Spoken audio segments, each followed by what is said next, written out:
Hey everybody, what's up? It's your girl Bondy Blue and I am back for another episode review recap of This Is Us, okay? And this is a hell of a week, part 2, which centers around Kevin. We know that last episode centered around Randall's anxiety attack from being robbed and everything that he has going on. And this week we're finally going to see what happened with Kevin when all of this was taking place with Randall. So Kevin is on set talking to M. Night Shyamalan about his love life. And M. Night Shyamalan is like, I'm the director. I have to be there to emotionally support my actors and everything. But I kind of need us to get back to work at some point, Kev. Okay? Time is money. But Sophie is blowing up Kevin's phone. And finally, the assistant takes the phone over to Kevin. And he picks it up. And she says, Kev, she's gone. My mom died yesterday. And, you know, the music. Cue the intro music. And cue everyone's heart falling in their chest. It's so sad. Because now we have to get to know how great Sophie's mom was. Especially to Kevin. And now she's gone. So like I did the last review, you guys, I'm going to try to do this in the order that the episode actually happened. Instead of putting them into pieces, you know, based off of the time period. I'm just going to let the episode flow in the review. Okay, because I feel like when it's centered around one person like this, it kind of makes more sense this way than when I put things together based off of the timeline. So we flash back to Kevin being at Sophie's mom's house. This must have been when he hurt himself playing football and he was never going to play football again. So he's walking around with his Letterman jacket on crutches with this look of defeat all over him, right? And as soon as he walks in, Sophie's mom grabs his face and tells him that he is going to do great in the world and football is not the end. He's going to find something else. So already we see that Sophie's mom was a person that was very encouraging to Kevin. She stroked Kevin's ego. And we all know that back at home, Kevin often felt like he didn't get enough attention. The attention wasn't on him as much as he would have liked it to be. So we come back to Kevin on the phone with Sophie as an adult on the set. And she says that her fiance is handling all the logistical stuff for the funeral, but he hasn't lost a parent. And then she gets emotional and he tells her a joke. At the time, we didn't understand what was going on, but they tell each other endings to Good Will Hunting. They never saw the end of Good Will Hunting, and we'll kind of go through that. But they never saw it, so they'll tell each other an ending, and that ending will make them laugh or just make them feel better for the moment. So that's what he does. He gives her an alternate ending for Good Will Hunting. So then we see the moment that we saw in Randall's teenage years last episode, where he was having that moment talking to Rebecca about his dreams, and then Kevin and Sophie show up early for Rebecca's birthday. She was actually on her way to work when they showed up, but Kevin asked did she see him when he was on Days of Our Lives. She says, well, Kevin, you told me they cut your line. And he was like, yeah, but my face was still in it, Mom. And she was like, and they're not going to show any reruns, are they? And so she's feeling bad about it, but she's got to get to work. And she hates that. You know, it's like she's trying to do so much at one time because she was still trying to talk to Randall, but Randall's rushing out, acting like everything's okay, but really is about to have an anxiety attack on the porch. Rebecca's running out. Kevin is once again feeling like, oh, I'm not getting enough attention from my mom. When? So they go to Sophie's mom's house where his ego can be stroked. And she saw Kevin on Days. And she says that, you know what, you may have not had a speaking part this time, but the next time you will. You just keep going back and doing what you got to do.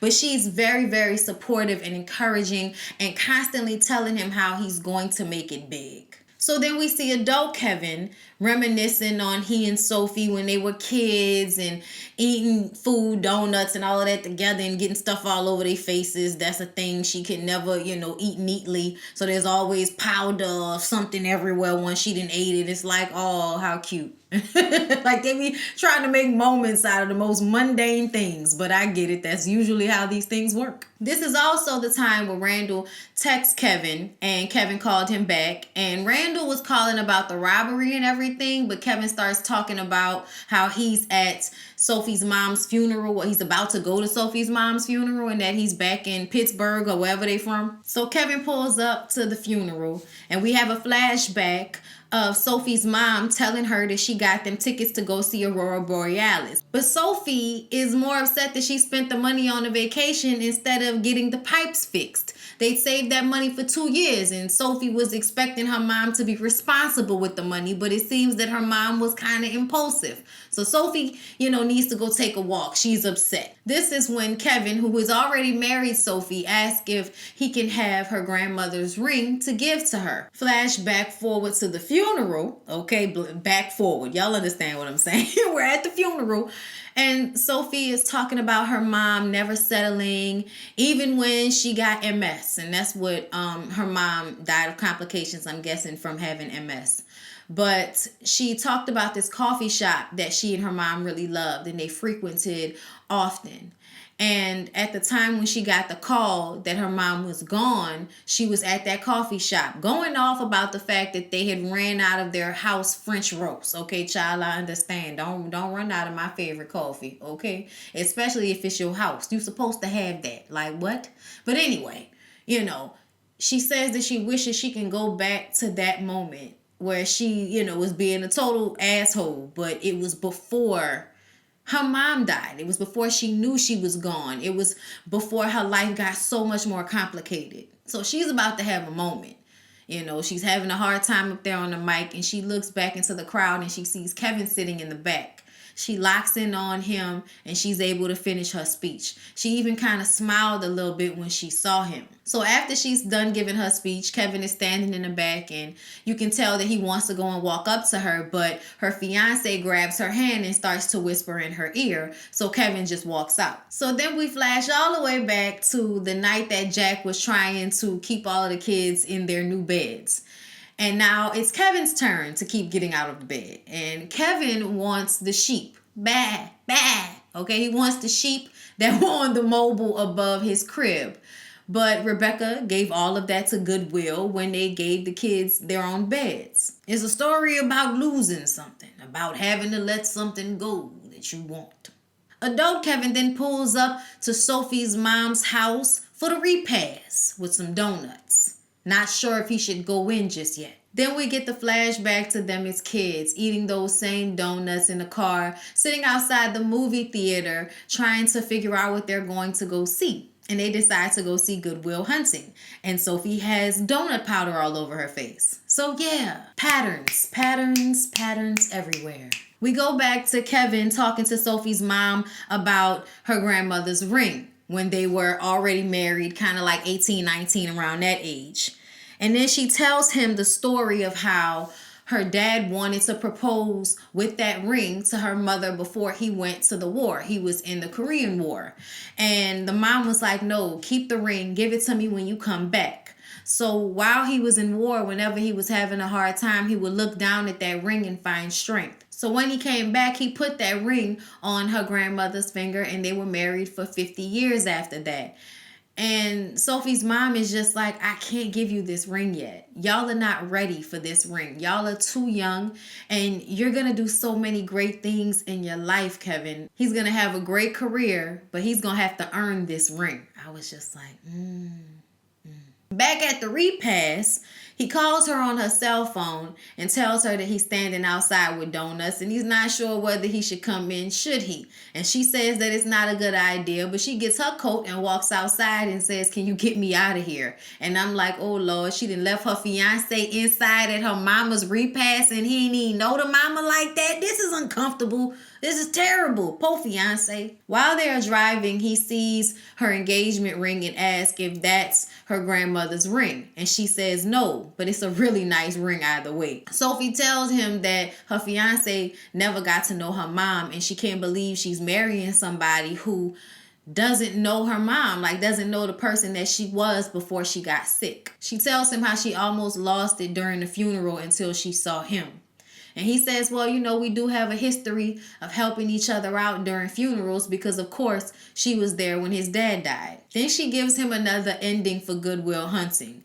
And we find out about this running joke about how when they were at the movie theater, the projector broke. So they had to go and get some snacks and go sit in the woods and kind of guess what the ending might have been. They could have went back, but Kevin was like, no, I don't think the movie can get any better. So let's just imagine a better ending and never really see the movie. So that's what they decided to do. And they never saw the movie. So while they were sitting in the car, they watched the rest of the movie and found out that Good Will Hunting actually had a better ending than they could have imagined. I haven't seen that movie in such a long time. I need to go watch it. After they finish watching the movie, she tells him that it's time for her to go back. So they go back to her mom's house where the repast is being held. And she tells him to wait. She runs inside and she comes back out with this signed headshot that he'd given to her mom. And she says how her mom always knew that he would be a great star. And he takes the picture back. And I was kind of like, what's going on? Why? Like, why is she bringing him the picture? Like, is it supposed to be goodbye forever? Like, is that what it's supposed to be? I was confused about that. Kevin goes and gets some champagne and some seltzer or something for him to drink because, you know, he's in recovery. He can't be out here drinking no alcohol, let nobody grieve.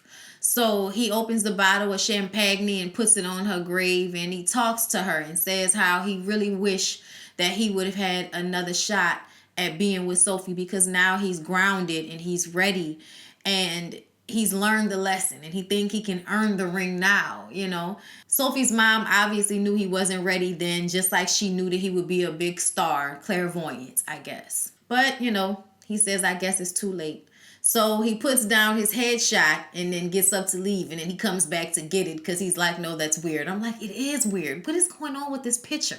Like, just keep it, Kevin. Just keep it and put it in a drawer. Memories. So Kevin calls Kate, but she doesn't answer the phone. So he leaves a message on her answering machine saying that, look, he needs her and he's coming over to see baby Jack. When he gets there, her little skinny angry friend is there walking her dog. Toby's at work and she and the baby went to that retreat without him. So I guess there have been some things going on with them while we've been focusing on Randall and Kevin, and we'll find out about whatever's been going on with Kate and Toby next week. But they both are going through it right now, so they have tea and they talk. She's always getting dumped and he's always running. He tells her that she shouldn't feel bad about who she is as a person that is strong enough to stick around when things get hard, because he's the type that runs as soon as everything gets a little bit uncomfortable. I said, oh, it wasn't Sophie, was it? It was the skinny crazy friend. Okay. I still don't remember her name, but she's the skinny angry friend / crazy. Like, we like her because she's Kate's real friend. But at the same time, bruh, she crazy. Then we go all the way back to Kevin being a toddler again. And Jack tells baby Kevin that in life he will lose things, but he will find something else to love. Then adult Kevin gets waken up by Randall when he was having his nervous breakdown in the bathroom, remember? Kevin tells him that they should go to the cabin. They should get away. Randall says we should, and we should invite Kate. So Kevin calls Kate and puts her in on three-way. And she been going through it with Toby. She says that her marriage is about to implode. So they on three-way, the sad three. Then we see that Kevin slept with the skinny girl. So, yeah. And then she got pregnant after that one time y'all had sex. I don't know what's going on no more, and I'm not going to presume to know. I'm going to just let it unfold. This is us. Okay, fine. I give up on guessing, assuming, trying to figure out who the hell Kevin going to be with. Fine, I give up. I don't know how many blonde women this man could possibly have gotten pregnant in one season, but geez Louise, I'm moving on. So then we see, 18, 19-year-old Kevin coming from Sophie's mom's place to Rebecca's house. And Rebecca tells him that Kate just called crying. Something's wrong. They have to go get her. So then he calls Randall and tells Randall they're coming to pick him up because something's wrong with Kate. So she didn't have to go to the hospital, but something happened. And then we saw in the previews that jerk-off boyfriend probably left her in the middle of nowhere or something like that. But yeah, we'll get to the bottom of all of that finally next week. I can't wait to see it. And then we also saw Sophie going through some of her mom's stuff and finding her grandmother's engagement ring. So yeah, I don't know what any of that means. And like I said, I'm not going to presume. I'm just gonna let it go. I really enjoyed this 2 parts so far, but I think I'm really gonna enjoy that 3rd part. This a hell of a week trio episode. Like, has been really, really good. I've enjoyed it. I've enjoyed reviewing it and recapping it. I hope you guys enjoyed me reviewing it and recapping it. I love you so much. Okay, I'm sending you good vibes. That's why I'm wearing bright colors. I hope y'all enjoy. I'll see y'all in the next one. Mwah!